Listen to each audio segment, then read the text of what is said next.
kita tunda sebentar. Kita akan dengarkan sementara ini terkait dengan konferensi pers yang akan dilaksanakan oleh Capres 02. Ya, yang bersangkutan tadi barusan Mas Araf komentari ya. Baik, Prabowo Subianto. kita ikuti. Baik, saudara-saudara sekalian, terima kasih. Saya ingin menyampaikan beberapa hal. Pertama, terima kasih kepada masyarakat. Terima kasih kepada KPU yang telah menyelenggarakan debat dengan kualitas yang baik. Juga terima kasih teman-teman media. Ya. Tadi boleh saya komentar sedikit. Saya agak sedikit kecewa dengan kualitas, terutama narasi yang disampaikan oleh paslon-paslon yang lain. Menurut saya mereka pertama datanya banyak yang salah, keliru. Kedua, masalah pertahanan ini mau dipakai sebagai bahan mencari poin politik yang menurut saya untuk sebuah negara, untuk negarawan tidak boleh. Pertahanan adalah sakral dan tadi kalau tidak salah ada paslon yang mengatakan untuk pertahanan tidak ada rahasia. Saya kira ini sangat lucu, ini sangat tidak pantas bagi seorang pemimpin. Ya. Justru masalah pertahanan, keamanan itu syarat dengan hal-hal rahasia. Dan yang aneh adalah baik paslon 1, partai-partai pengusungnya kan PKB, Nasdem, dan PKS. Kemudian pengusung untuk paslon 3 adalah PDIP. Dan P3, mereka semuanya ada dalam Komisi 1 DPR. Jadi semua masalah anggaran pertahanan dibahas di Komisi 1 DPR. Diawasi, diperiksa bolak-balik dan disetujui. Jadi mereka setujui. Jadi aneh ya. Saya kira ini ini adalah teknik-teknik politik ingin mencari angka. Itu saya sampaikan. Yang pertama, kalau kita tujuannya mengabdi, kita harus memberi data yang benar. Jangan menyesatkan rakyat. Dan jangan provokasi dan jangan menghasut. Kedua, kita harus negarawan. Keselamatan bangsa di atas semua. Kita butuh kerukunan keselamatan. Jangan karena ambisi ingin jadi presiden, ingin jadi wakil presiden, seenaknya bicara. Ya, ini saya kira tidak pantas. Saya, ya terus terang aja saya agak kecewa. Tapi sudahlah, tidak apa-apa. Saya percaya dengan rakyat, kami di depan rakyat, rakyat yang punya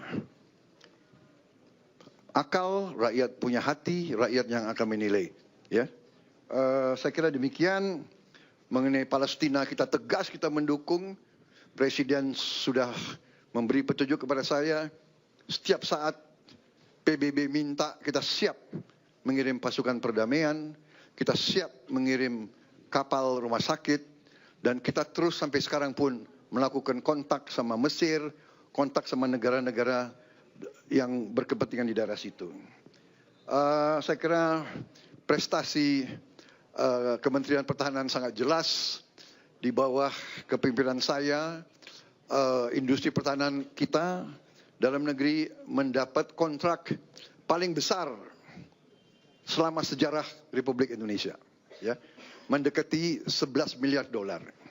Kemudian industri pertahanan juga mulai mendapat laba yang juga cukup terbesar di Republik ini. Kita punya terobosan-terobosan banyak.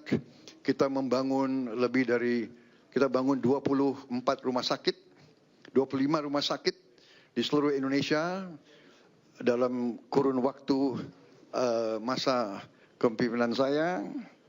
Kemudian kita membangun 4 fakultas di bidang sains, teknologi, engineering, matematika, fisika, kimia, biologi. Kita punya terobosan-terobosan di bidang air, juga di bidang perbenihan, kemudian juga nanti di bidang inovasi pemukiman murah untuk rakyat kita. Jadi banyak sekali prestasi kita, dan masalah barang-barang bekas itu saya kira juga menyesatkan. Alat-alat perang itu usianya rata-rata 30 tahun. Yang penting adalah usia pakai, flying hours, sailing hours, dan tentunya kita ingin yang terbaik, kita ingin termodern, tapi kenyataannya kadang-kadang kita perlu untuk memiliki alat-alat menutupi kekurangan sekarang. Saya kira intinya itu yang ingin saya sampaikan, ya. Saya kira sudah jelas penjelasan saya. Mungkin Mas Gibran mau tambah? Tidak ada? Baik, saya kira tidak perlu tanya jawab, ya, sudah jelas, ya. Nanti pada saat kesempatan lain kita bisa lebih enak, lebih leluasa. Ya. Hah? Oh, dia nggak datang ke saya lebih tua dari dia. Saya lebih senior dari dia.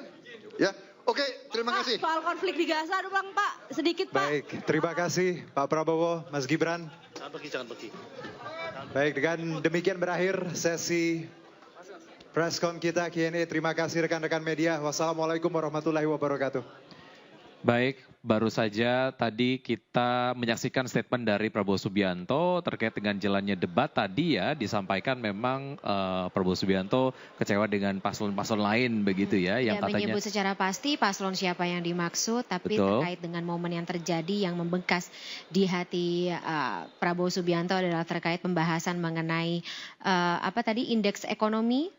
Nanti mungkin juga bisa akan dijelaskan lebih lanjut, ya, oleh para narasumber kita. Baik, saya ke Mas Araf mungkin tadi melanjutkan sedikit. Setelah itu saya ke Dan ikut Bu Koni, ya. berkomentar mungkin terkait Berkomentar dengan mengenai tadi statement yang tadi, ya. Prabowo barusan. Ya, tadi Pak Prabowo kembali mengulangi soal pengungkapan data-data sektor pertahanan. Dia bilang semua sektor pertahanan itu rahasia. Saya ingin menjelaskan kepada publik, ya. Pertahanan dan keamanan itu adalah bagian dari public goods, barang publik.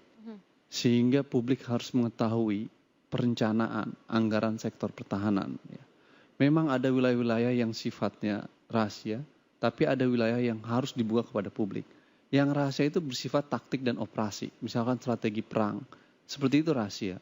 Teknologi tertentu dia rahasia. Tapi terkait dengan perencanaan pertahanan, agenda pertahanan, program, dan lain sebagainya, terkait dengan utang, dia harus terbuka. Termasuk tentang tuduhan-tuduhan tadi terkait dengan adanya pihak ketiga. Itu bukan rahasia, harus dijawab. Benar nggak ada PT ini yang bermain di Kementerian Pertahanan? Ya kan? Ya Pak Prabowo harus jawab. Kenapa? Itu untuk memastikan transparansi dan akuntabilitas. Kenapa demikian?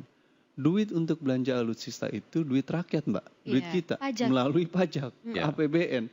Sehingga masyarakat yang membayar pajak perlu dong mengetahui duit gue dipakai untuk apa. Betul. Jadi sehingga ini kemudian menjadi wajar kalau masyarakat pengen tahu begitu, ya. Duit kita lari harus kemana? Dan wajib. Baik. Dalam negara demokrasi, accountability itu harus dijelaskan. Oke. Tadi kan pertanyaan terkait dengan dugaan permainan dari Pak Anies. Karena ada pihak-pihak broker istilahnya itu. Baik. Dengan pihak ketiga tadi dalam alutsista. Yang kedua dari Pak Ganjar juga ditanya, kenapa targetnya tidak tercapai gitu kan, terkait dengan MEF gitu ya. Yang harusnya 100% cuma tercapai kata Pak Prabowo 70%. Baik. Dan padahal faktanya utang pada era pemerintahan pada masa Menteri Pertahanan Prabowo itu tinggi. Indonesia utang sektor pertahanan pinjaman luar negeri 2015 dan 2019 itu 7 miliar dalam 5 tahun. Baik. Pak Prabowo jadi Menteri Pertahanan. Ya. 2021 9 miliar. Oke. Nah itu bertahap, lo naik lagi per tahun. Bertahap secara Artinya signifikan, utangnya ya. tinggi, target tidak tercapai. Baik. Kesimpulannya perencanaannya buruk. Saya setuju dengan kesimpulan Ganjar dan Anies. Ya. Nilainya 5, bahkan Baik. di bawah Ya, 5 Pak. kira-kira. Nah, Bu kalau Koni, menurut silakan. Bu Koni nilainya berapa? Kementerian Pertahanan di bawahnya Prabowo Subianto. Aduh, daripada nilai-nilai begitu udah jelas lah mereka calon-calon presiden dengan tim-tim yang hebat. Jadi kita percaya saja angka yang sangat harus percaya angka yang disajikan oleh para calon presiden. Tapi saya tuh agak boleh dong sekarang udah presentasi udah bagus. Ada yang saya kurang puas sebenarnya. Tadi sudah disinggung oleh Pak Ganjar tentang bagaimana menghandle Laut Cina Selatan dan bagaimana memperkuat ASEAN. Tetapi tidak ada, maksud saya mungkin ide lebih besarnya apa itu yang agreement sementara itu apa? Mungkin itu lebih bisa dielaborasi. Tapi satu hal itu Pak Ganjar hebat ya. Jadi dia memberikan sesuatu yang tidak dinyatakan oleh dua lainnya. Jadi pokoknya tahan dulu karena kita harus jeda sejenak ya. Nanti kita akan lanjutkan, mohon maaf. Dan kita juga ingin mengingatkan informasi yang satu ini ya. Kalau kita membuka polling pendapat masyarakat untuk siapakah capres yang paling bagus menjawab dalam debat malam hari ini. Teman-teman atau pemirsa bisa scan barcode yang ada di layar televisi Anda masing-masing. Baik. Dan sebelumnya juga kami ingatkan bahwa polling ini tidak mewakili aspirasi seluruh masyarakat Indonesia karena polling pada malam hari ini tentu saja diikuti oleh sejumlah responden yang telah berpartisipasi ya. Baik. Kita akan jeda sesaat ya Wiki, kita akan kembali setelah jeda berikut. Pemirsa tetaplah bersama kami. Debat Pilpres atau debat ketiga Pilpres 2024 akan